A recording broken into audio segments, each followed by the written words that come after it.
I am sitting among the innocent child of a madrasa নিষ্পাপ শিশুদের মাঝে বসে আছে। They are learning the Holy Quran.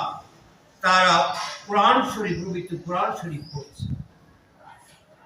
And we know that there is a hadith, the person who learned Quran and the person who teach Quran are the best person. তারা হলো যে ব্যক্তি কোরআন পড়ে এবং কোরআন শিক্ষা দেয় সেই সর্বোৎকৃষ্ট ব্যক্তি। এই যে দেখেন নিষ্পাপ শিশুরা তারা কি কোরআন শরীফ থেকে নলেজ নিচ্ছে।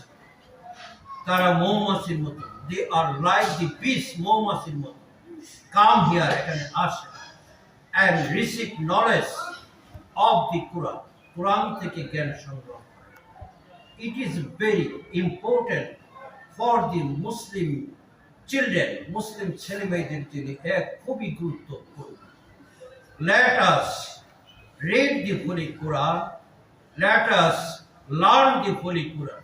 চলুন আমরা সবাই কোরআন শরীফ শিখি and we will be the great person, the lovest person of Allah. আল্লাহর প্রতি আমরা যাতে ভালোবাসার মানুষ হই, সবচেয়ে ভালোবাসার মানুষ এবং সবচেয়ে কি আমরা প্রিয় বান্ধব হইতে পারি। So I request all to receive knowledge from the Holy Quran. Thank you. No more today. See you again, inshallah. Okay.